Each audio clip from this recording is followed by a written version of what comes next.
Halo, sahabat belajar bersama. Bagaimana kabarnya hari ini? Mudah-mudahan sehat selalu ya. Oke, sudah siap kita belajar hari ini? Ya, karena kita sehat, maka kita mulai belajar hari ini. Kita masih belajar IPS ya. IPS kelas 7 semester ganjil. Ayo, kalian sekarang sedang berada di mana? Mungkin ada yang berada di kamar, ada yang berada di teras rumah, ada yang berada di taman, atau ada yang sedang belajar di dalam kelas. Ya, semua itu kita katakan sebagai ruang yang berada di permukaan bumi. Kalian pasti ada yang tinggal di tepi pantai, ada yang tinggal di daerah pegunungan juga ya. Setiap daerah tersebut memiliki karakteristik yang berbeda satu sama lain. Oke, jika kalian perhatikan perbedaan dengan tempat tinggal kamu saat ini, apa yo perbedaannya? Pasti keadaan alamnya, penduduknya, aktivitasnya, seni budayanya, ya pasti berbeda-beda ya. Meskipun berbeda, kita harus saling menghargai ya, sahabat semua. Oke, sekarang kita materinya adalah mengenai pengertian ruang dan interaksi antar ruang.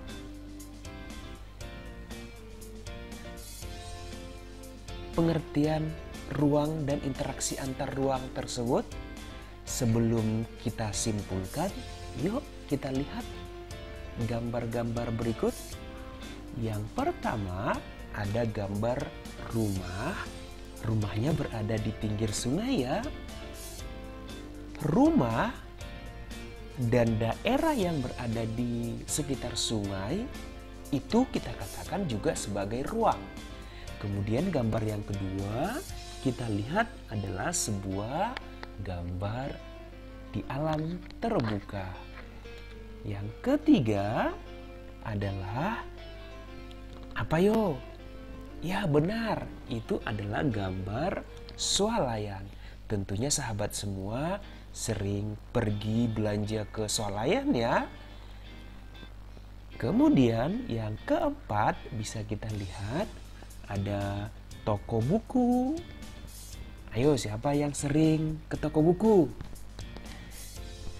Kemudian ada toko mainan dan ada butik. Keempat gambar ini dikategorikan sebagai ruang. Ayo, dari gambar-gambar ini siapa yang sudah tahu pengertian ruang? Ayo tunjuk tangan, ayo sebutkan. Ya, benar. Maka kita simpulkan bahwa yang dimaksud dengan ruang tersebut adalah tempat di permukaan bumi, baik secara keseluruhan maupun sebagian, yang digunakan oleh makhluk hidup sebagai tempat tinggal. Cukup mudah ya sahabat semua memahami apa itu yang dimaksud dengan ruang. Oke, kita lanjut ya. Kita lanjut, kondisi yang seperti apa atau kondisi saling bergantung untuk terjadinya interaksi antar ruang bisa kita bahas ya, atau disebut juga sebagai intervening opportunity. Oke, yang pertama kita lihat di sini ada dua wilayah. Ada wilayah A sebagai penghasil sayur, kemudian ada wilayah B sebagai penghasil beras. Ayo, siapa yang wilayahnya penghasil sayuran? Siapa yang wilayahnya penghasil beras? Iya, Sahabat semua pasti ada ya daerahnya yang penghasil sayuran dan penghasil beras. Kalau tidak ada, ayo wilayah kamu termasuk penghasil apa yo? Oke, setiap wilayah pasti memiliki penghasilan masing-masing. Kita lihat wilayah A penghasil sayuran dan wilayah B penghasil beras. Wilayah A tentunya membutuhkan beras. Wilayah B juga memerlukan sayuran. Jika masing-masing memiliki kelebihan atau surplus, maka wilayah A akan melakukan interaksi dengan wilayah B melalui aktivitas perdagangan atau jual beli. Inilah yang dikatakan sebagai saling melengkapi atau complementarity. Jadi wilayah A melengkapi kebutuhannya dengan berinteraksi ke wilayah B. Sebaliknya, wilayah B untuk memenuhi kebutuhan sayuran melakukan interaksi ke wilayah A. Kita lanjut ya. Oke, kondisi saling bergantung yang berikutnya yang kedua adalah bisa kita lihat di sini ada 3 wilayah.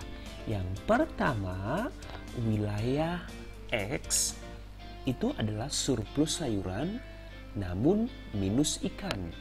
Wilayah X yang berwarna merah surplus ikan namun minus sayuran. Sedangkan wilayah Z surplus ikan namun minus sayuran. Oke, kita lihat wilayah X biasanya membeli ikan ke wilayah Y.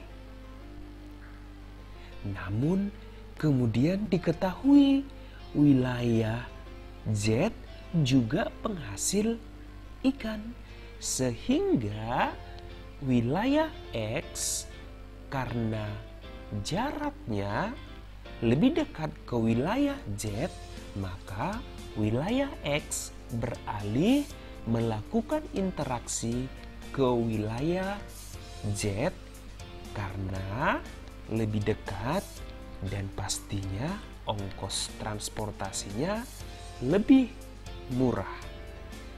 Para pembeli ikan dari wilayah X akan beralih membeli ikan ke wilayah Z. Akibatnya, interaksi antara wilayah X dengan wilayah B melemah. Kondisi ini yang disebut dengan kesempatan antara atau intervening opportunity. Mudah ya? Paham ya semua sahabat mengenai kesempatan antara tersebut. Kita lanjut. Kondisi saling bergantung untuk terjadinya interaksi antar ruang. Ayo kita lihat, itu gambar jalan ya. Jalannya cukup bagus ya. Baik, pengangkutan barang atau juga orang memerlukan biaya. Biaya untuk terjadinya interaksi tersebut harus lebih rendah dibandingkan dengan keuntungan yang diperoleh. Jika biaya terlalu tinggi dibandingkan dengan keuntungannya, maka interaksi antar ruang sulit atau kemungkinan bisa tidak terjadi.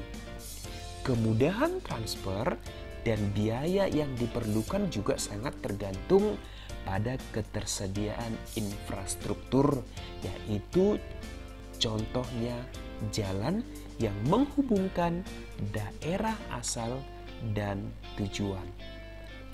Jalan yang rusak dan sulit untuk dicapai akan mengurangi kemungkinan terjadinya interaksi ya sahabat. Bisa terjadi interaksi namun jarang karena mungkin biayanya akan lebih mahal. Sebagai contoh, seseorang akan menjual hasil buminya ke wilayah A karena jalannya lebih bagus.